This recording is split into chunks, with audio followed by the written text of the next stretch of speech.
Hey, we are live. We are live once again here on the happy half hour for November 18th in the year 2018. Welcome Wait, everybody. in the year 2018? Wait, do you know where, do you know, you, okay, 20 No, okay, sorry, okay, 2022. my light is crazy. Wait, And I just- 2022? I just said I didn't know where I am and what day it is. And you just totally, like, it took it to a whole new level. I'm getting back. No, I got on my- now. That's my- like the I've been best too many- opening I think we've ever About that. had. Hey ever. everybody, if you're just joining us, we are a somewhat disoriented Carolina retirement planners here on this Thursday afternoon. I We've am got that David Shakavage. full moon energy going on. I am the president of Carolina Retirement Planners, and I'm joined here by my daughter and partner in Carolina Retirement Planners, Sam Shakavage. Welcome, everyone. Hi. Good Well, afternoon. and today we are going to talk about the world's most famous sucker punch and what it has to do with the risk in your portfolio. But we always like to start with a little chit chat first. And Amy, come on back on and let's introduce Amy again in a more formal fashion. As most of you know, Amy is our director of client fun and the one that figures out how to connect all these things. And she is here with us. Amy, what day is it today? You know, there are so many fantastic days that today could be. The only reason that in my replies today, I chose like happy birthday to Mickey and Minnie Mouse is because there's this really funny little GIF of Mickey Mouse performing a magic trick. But there are so many that one of the ones, it's apple cider day. It's I like apple cider day. yeah, I do too. But there's one use less stuff day. So it's a day to like clear out your stuff.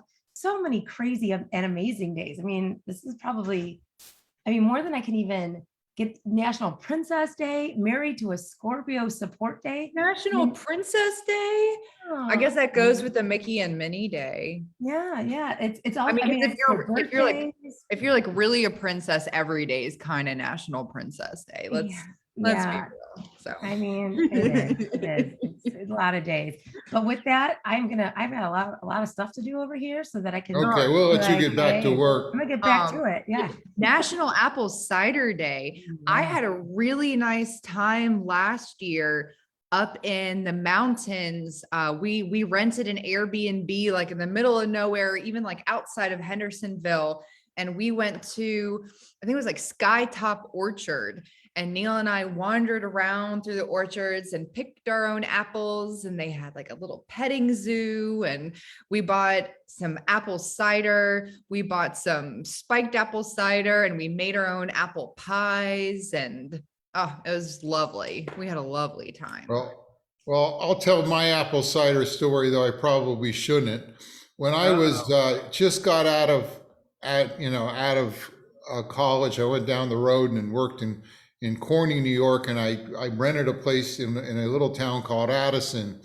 And that fall, I went out and I was going to get some cider to make apple wine out of. And so I went to a cider mill up in the hills, with this big old cider press with belts on the wheels, and it had to be 100-year-old cider press, and the cider's coming out, and you could bring your jug and put it up under there and fill it, and I'm filling it, and I'm drinking the cider too, right off the press, and it has almost no flavor then. It's like just sweet. The flavor comes as it sits for a while, but I'm the only one doing this, and I didn't understand why everybody wasn't drinking this fresh cider until I got home an hour or so later and realized that apparently really absolutely fresh cider has a tremendous laxative quality that seems to go away when it sits for a while. Oh, no. I did make some really good wine though, but that's my cider story. I actually picked the apples myself. You took them up, you dumped it in. It was a good time. But so a little warning: if you're at a cider mill, be careful about drinking the raw. That's wonderful. I love it. we have some folks that have joined us. Alexandra has joined us. Kristen, our own Kristen, our director of First Impressions. Kim, it is good to see you. And David and Pat and Kat are there. Anne is there. Nadine, our own Mary, and let's see, Debbie and Jean have joined us. So Hey, y'all. yeah, it's I also have Bruce, Eric, and Dan and Barb up in the mountains where it Ooh. is windy and chilly. Yeah, they're probably near some apples. Yeah. Oh, have you had the And speaking apple cider donuts? Have you ever had a hot apple cider donut? Oh my goodness. I don't know if apple cider donuts have a national day, but they should. Oh my goodness. yeah. I think Well, and I see also Bob has joined us, and Rick and Marcy. Rick, I saw, was in the office today, and my wife says, "Stop him now, ladies." I guess she does. She didn't. She knows my stories, but we should get on maybe with the topic today, Sam. What was it that inspired this topic for us, Sam? well, today well not in today we want to tell you about what Harry Houdini and risk management have in common. So we want to tell you a story about Harry Houdini. And let's see if I can bring up an appropriate picture to go with that story. So I would imagine that many of you, if not all of you, are at least somewhat familiar with Houdini, right? You know, he loved to escape from treacherous situations, such as the one in front of us. Oh, I didn't know he was born in Hungary. That's He was interesting. born in Hungary. He was a Hungarian American. Yeah. I think you actually did a little research. Did you find out what his height was? Well, I could, but I don't think I looked it up. No. Okay. All right. That's fine. I'll let you know that.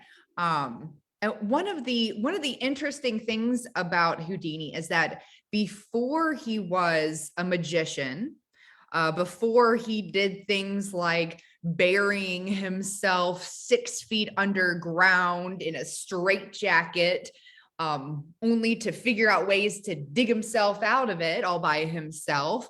Before that, he was an amateur boxer. And one of the things that he liked to do as he was traveling across the country was during his show, he would invite, the largest, strongest man in the audience, and he would invite them on stage to punch him in his gut as hard as they could. And that, people would find awe in that these like big men would just, rail on Houdini. And that's why I asked you how big what his height was, because I always had this impression of Houdini being, a relatively small. Yeah, he wasn't I don't want terribly to tall. interrupt you, but Kristen, she interjected. She says that he was 5'6". 5'6". So like you imagine like this pretty, I'm not going to say short, this like, small guy getting just railed by the largest man that came to his show, and people would be impressed by it. And he loved to take risk this way. It was something that he was very good at. He made his living at. He really enjoyed it. And, so here on this fateful day in 1926, a group of students came to his dressing room after a show. And, out of the blue, one of these students, kind of this like somewhat scrawny college student, not even a really big guy. This guy, his name was actually Jocelyn Gordon Whitehead, just out of the blue, just started punching Houdini in the stomach as hard as he could without any warning. And Houdini, kind of stopped him and, backed up and fell over and, doubled over in pain. And, you see, he was, he normally gets to prepare for his blows. He flexes his muscles, but instead he was completely caught off guard. And actually this poor student, he didn't know what he was doing. But the student actually ruptured Houdini's appendix, and a few days later, Houdini died. Oh, those What was college kids. what's sort of interesting too is he actually did a show that night in great pain. He got punched before the show, and he went out and performed the show even though he was in pain from the ruptured appendix. Oh, I didn't know that. I thought it was Yeah, after the show. yeah, Wikipedia, you can find anything. Oh, okay. Well, shame on Sorry. me. Okay. Well, thanks for throwing me off, but his appendix was ruptured and he died from this sucker punch. So he took, he regularly took punches from the strongest men across the country, and getting punched by a scrawny college kid, taken off guard by a scrawny college kid, was what did in Harry Houdini. Houdini, who regularly, would put himself into the craziest, riskiest situations that he could or anybody could imagine at the time. That's what did him in. So, the moral of this is that the riskiest stuff is what you don't see coming. And how risky something is really depends on whether its target is prepared for it. And, the biggest event, these big things, the large man punching you in the gut or being buried 6 feet under, wrapped in chains, that can be dealt with if you have the time to prepare. But something small out of the blue, that's the thing that can be deadly to you. It's the risk that you don't anticipate that can hurt you. Mm-hmm. And just like for Harry Houdini, the biggest economic risks are the ones that no one's talking about, because if no one's talking about it, no one's prepared for it. So over the last number of years, we've heard lots of people speculate on what could be driving the next big crash, what could be driving the upcoming anticipated market volatility. Is it going to be the trade wars? We've heard, over the last number of years, it's always the trade wars. Is it going to be, what are the quarter's earnings going to show? They're going to be releasing the earnings report. What's it going to show? What are the elections going to bring us?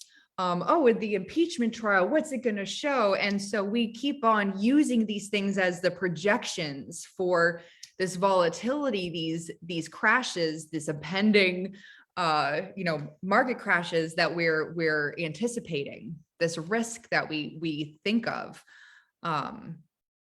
But in reality, the real risks to the economy and to the market have been COVID-19. The Lehman Brothers' inability to find a buyer, September 11th, Pearl Harbor.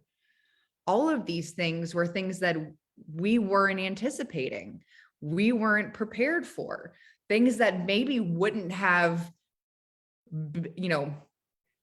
taken such a toll on us had we anticipated them. But that is the nature. We can't always know. We can't be prepared for everything. There are going to be surprises, things that are going to catch us off guard, things that are going to leave us vulnerable.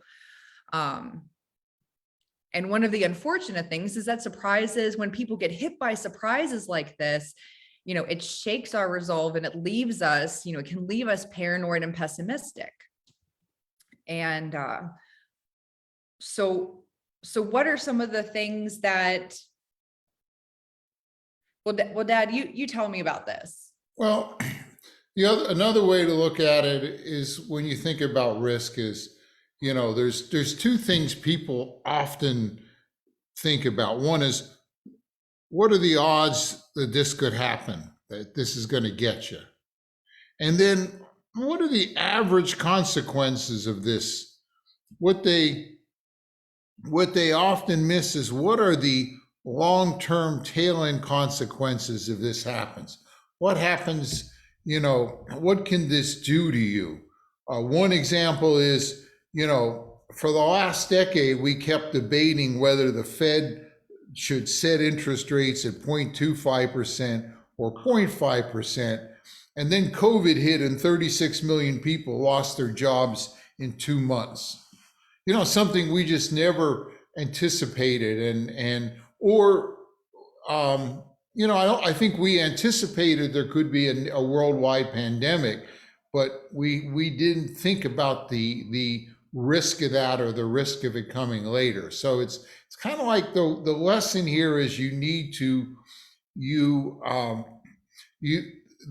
risks that are going to get you are the ones you don't expect. You kind of have to plan for the worst case. What are the worst case risks that can bite you? Particularly, many people on this call are in retirement, and in the financial world, the ups and downs of the market. When you were 35 or 40, if a big downfall came, wasn't a big deal. You're working, you had an income, you could wait for things to recover. When you get to retirement, you got to be ready, because a worst case scenario can really wipe out your retirement, give you a very poor retirement. Yeah. And that kind of, brings us into, given the, when you think about if the biggest risks are unexpected, what can we do about it? How do you plan for something that you can't even imagine? And that's one of the ways that you do that, is you give yourself a wide berth. If the heaviest truck to cross a bridge is 5 tons, then you design it to be able to withstand 10 tons or more. And if you go back to that last slide, preparing for the tail end consequences, if you prepare for something worse than what you expect to happen. Yeah, one. It's always nice to use a physical analogy, and one of those are earthquakes, right? Let's take, for instance, California. Oops, here we go. In California, there are, is an earthquake-prone area. Yeah, they know that. They are fully aware that a major earthquake is going to happen. They just don't know exactly when, where, or exactly what magnitude. So they got to prepare. One way they do it is they build buildings that are sort of earthquake proof. They're designed to withstand a large earthquake. And there's lots of things they do structurally, and where they put the bedrock and the different connectors and everything they do. And that's sort of an example. We sort of want to do this for our financial life, preparing for this worst case shock. Mm-hmm. And one way to do it is to first understand, if you've got a portfolio, you got money in the market, how much risk it can take. One way we do this is by measuring what we call a risk number. A risk number is a way that we got a fancy software program we can feed a portfolio into, and we can say how much risk is in this based upon this number. The number goes from 1, where all your money's in a money market, to 100, where all your money's, in Twitter stock futures or something. And knowing this and calculating this, we can kind of go back and can't predict the future, but we can predict the past. And for instance, this portfolio, it had a risk number of 68. The stock market is 74, the S&P 500. In 2008, when the market fell between, when it bottomed out there in March of 2009, the S&P lost 53%. If this portfolio was around there, it would lose 48%. We can kind of use this kind of prediction to understand the risk we're taking and understand what that worst case shock might do to our system, and then build strategies in a portfolio to kind of overcome this. And so that's one example of how we, when this risk analysis is something everybody, when all our clients, when they come in the first time, we take what they have now and we run it through this risk, and we use this kind of number to help adjust what their strategy is going forward. So where did we get it? What inspired us to do all this, Sam? Well, we recently heard Morgan Housel speak, and he wrote a book called The Psychology of Money. And he was just a really interesting guy. And if you haven't read The Psychology of Money, it's a great book.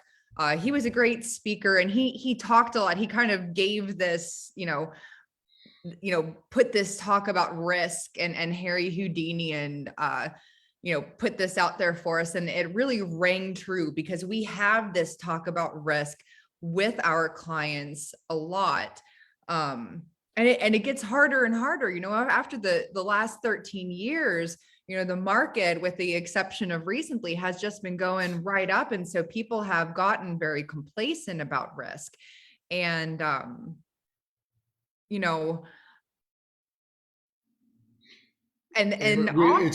it's something we have to continually remind people that, and I think a lot of people know. I have a lot of clients that understand it.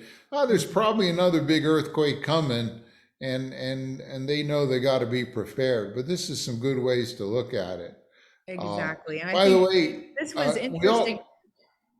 We always like to offer when we can offer something. If you are on this call and you're not a client, you're a visitor or a guest, you'd like to find out what your risk is, you'd like to see what would happen to your money if 2008 occurred again, you can get in touch with us, and we'll arrange to take your numbers and run them through this, no cost obligation. Probably the easiest way to do that is to go to Carolina15.com, and you can book a 15-minute phone call where we can arrange that. Or Amy will type some things into the chat where you can see other ways to contact us, but we'll kind of offer that today. Or if you like to chat in general, you can always call that and set up a 15-minute call. So what do we always finish the half hour with, Sam? A wine drawing. Oh, but before we get to it, let me just dump a couple more things. I did some Googling on Harry Houdini, and boy, I got to read his biography, because not only was he an escape artist and a boxer, he was a magician. He debunked spiritualists, and he took up airplane. He flew. Now this is flying like in 1919, when the airplanes were built by the Wright brothers. He took one to Australia, and he was one of the first, probably the second person to fly a plane in Australia. So he became a pilot when, the planes were very new. Interesting guy. His funeral was really interesting. Lots of stories about it. And his gravesite was, pilfered over the years, but the Society of American Magicians actually took on maintenance of his graveside in Queens. So a lot of interesting stuff about Houdini and stories. And I bet you he's going to have a good biography out there worth reading. So the turn of the century, kind of an interesting time in American history. So anyway, a little bit more on Houdini. But so Sam, how do people get in this drawing, in case they don't know? All they have to do is each week they say that they are coming to our say that they are coming to our Facebook event. If they invite our friend, they get an extra entry. And if they are on our email mailing list and they respond to any of our emails that let them know what the topic is throughout the week, then they get an entry for that as well. And our winner this week of 2 bottles of wine shipped directly to their door from Fermental Bottle Shop is Rich M.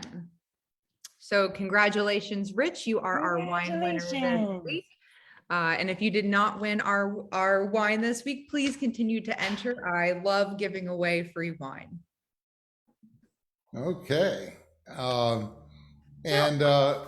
I forgot. Houdini was also a movie star. He starred in several movies, none terribly successful, but I think they were also when it was still talkies hadn't been invented yet. But there was one full-length movie that all the copies because of the film were destroyed except one, and magicians had it for years and would show it to themselves, and somebody finally sold it to the movie industry, and it's out there now. I say that's going to be a good biography. I'll have to do that. See if I find it. I like to write up biographies and things in our paper newsletter, which many of you get. Maybe that'll be one to look for. So now what's coming up? What's coming up for Happy Half Hour in the future? That's what I wanted to say. So next week, is Thanksgiving. So there is no official Happy Half Hour, but keeping up with tradition, we will have a little special video that we will, have coming at you right at 4:30. If I can make all the magic happen and get everybody on board to go pseudo live at 4:30 at Thanksgiving for everybody to kind of watch. And if you don't catch it at 4:30 because you're doing Thanksgiving, shenanigans and dinner and having pies with your family, you can always go back and watch it later. That's fine. But the following week is a good one because we have a special guest. Yes, I'm looking forward to this. I know. And I believe the official title is something along the lines of, if you had $15 billion to invest, how would you do it? Is that correct? This is a gentleman who used to work for one of the large insurance companies who have, billions and billions of dollars, and he would invest and do hedging and fancy strategies. His name is Fawn, and his last name is hard to pronounce, but really, he's like one of those genius investors. And he's going to talk about the strategies that these big companies use to invest money, with an element of hedging, safety, or that should be really interesting. He's gone off and started his own company and taken some of these principles and used off-the-shelf products to